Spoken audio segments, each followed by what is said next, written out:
Good morning and good evening. How are you everybody? നിങ്ങളെല്ലാവരും സുഖമായിരിക്കുന്നെന്ന് വിശ്വസിക്കുന്നു. പ്രഭാതവന്ദനം, സന്ധ്യാവന്ദനം. How are you all doing? I believe all of you are doing well. ഇന്നത്തെ ദിവസം നിങ്ങളുടെ ജീവിതത്തിൽ കർത്താവ് വലിയ അത്ഭുതങ്ങൾ ചെയ്യാൻ പോവുകയാണ്. This day is the day when the Lord is going to do a lot of miracles in your life. നിങ്ങളുടെ ആ അനുഗ്രഹത്തെ ആർക്കും എടുത്തു കളയാൻ പറ്റുകയില്ല. And no one can take away the blessings that belongs to you. ക്രിസ്തു ആരാണെന്ന് നിങ്ങൾ രുചിച്ചറിഞ്ഞാൽ, If you come to taste and see who the Lord is, ആ രുചിയിൽ നിന്ന് നിങ്ങൾക്ക് മാറിപ്പോകാൻ പറ്റുകയില്ല. you cannot turn away from the taste of our Lord Jesus. അതിനപ്പുറത്ത് വേറൊരു taste ഇല്ല. And there's no better taste than our Lord. അവന്റെ നാമം, His name, അവന്റെ വചനം, His word, അത് തേനിലും തെൻകട്ടയിലും മാധുര്യമുള്ളതാണ്. it is more sweet than honey and the honeycomb. ലൂക്കോസ് 7:13 പഠിക്കുമ്പോൾ, When we study the Gospel of Luke chapter 7 verse 13, അവളെ കണ്ടിട്ട് കർത്താവ് മനസ്സലിഞ്ഞു. and the Lord saw her and he had compassion on her. അവളോട് യേശു പറയുകയാണ്, കരയണ്ട എന്ന് പറഞ്ഞു. And Jesus is asking her not to weep. Hope in the middle of loss. നഷ്ടങ്ങളുടെ നടുവിലുള്ള പ്രത്യാശ. നമ്മുടെ ജീവിതത്തിൽ നഷ്ടങ്ങളുടെ നടുവിൽ ഒരു ഹോപ്പ്, ഒരു പ്രത്യാശ നമുക്ക് ആവശ്യമാണ്. In the midst of our losses in life, we must have a hope. നമുക്ക് ഒരുപാട് നഷ്ടങ്ങൾ വരാം. A lot of losses might come into our lives. ചെയ്യുന്നതും തൊടുന്നതും എല്ലാം നഷ്ടങ്ങൾ. Whatever we try and attempt, it might end in a loss. എന്നാൽ ഒരു കാര്യം ഉറപ്പാണ്. But one thing's for sure, certain. അതിന്റെ പിന്നിൽ നമുക്കൊരു പ്രത്യാശ വേണം. Behind all of it, we must have a hope. ആ പ്രത്യാശ, That hope നമ്മുടെ ജീവിതത്തിൽ അനുഗ്രഹത്തെ കൊണ്ടുവരും. will bring blessings into our life. അതുകൊണ്ടാണ് പറഞ്ഞിരിക്കുന്നത് ആശ്വസിപ്പിക്കുന്ന ദൈവ സാന്നിധ്യമെന്ന്. That's the reason why it says the presence of God that comforts us.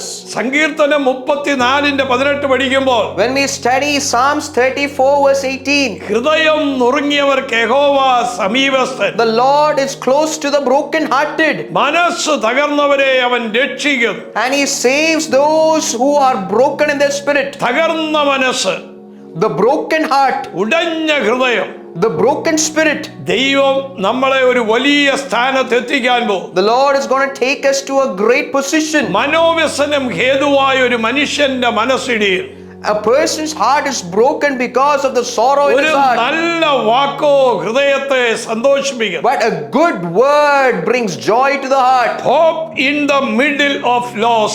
നഷ്ടങ്ങളുടെ നടുവിലുള്ള പ്രത്യാശ.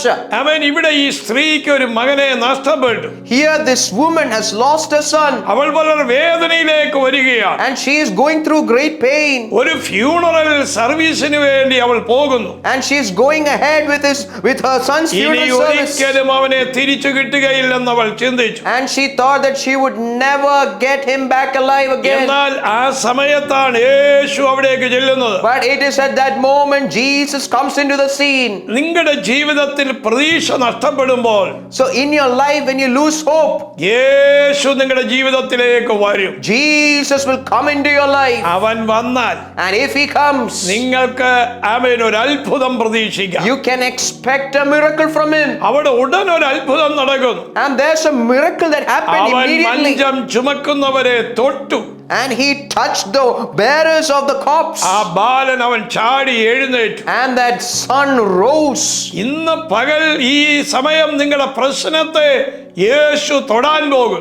In this moment, let me tell you, Jesus is going to touch your problems. ഈ വചനം കേട്ടുകൊണ്ടിരിക്കുമ്പോൾ And as you are listening to this word, അവന്റെ കരം ജീവിപ്പിക്കുന്ന കരമാണ്. oh, his hand is the hand that brings alive. അവന്റെ കരം നിങ്ങളെ തടഞ്ഞു വെച്ചിരിക്കുന്ന മേഖലയിൽ നിന്ന് റിലീസ് ചെയ്യുന്ന കരമാണ്. His hand is the hand that releases everything that is hindering blessings to come into your life. ഇന്ന് ഈ വചനം കേൾക്കുമ്പോൾ, Today, as you listen to this word, ദൈവകരം നിങ്ങളെ തൊടുന്നു. the hand of the Lord is touching you. ദൈവകരം നിങ്ങളെ സ്പർശിക്കും. The hand of God is touching you. ഞാൻ നിങ്ങൾക്ക് വേണ്ടി പ്രാർത്ഥിക്കാൻ പോകുകയാണ്. I'm going to pray for you.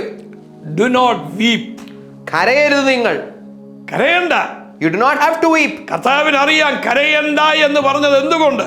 So the Lord said, do not weep, and he has a reason to say that. ഒരു നല്ല ഉയർപ്പുണ്ട്. Because there is a good resurrection that's awaiting. ഈ മരണം ഒരു ലാഭമാണ്. And this death is a profit, a benefit. സൗഭാഗ്യകരമായ ഒരു ഭാവിയുണ്ട്. There is a prosperous and good future. കർത്താവ് പറയുന്നു, And the Lord says, do not weep. കരയണ്ട.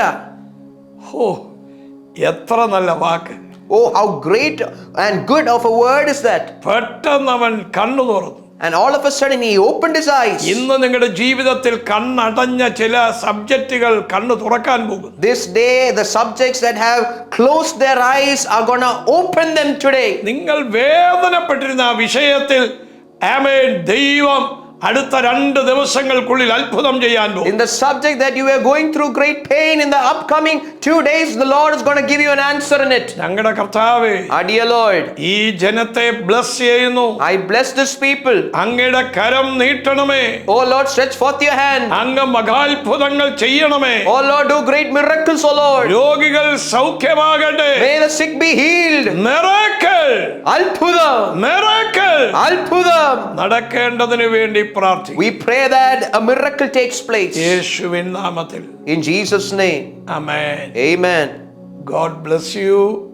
Love you.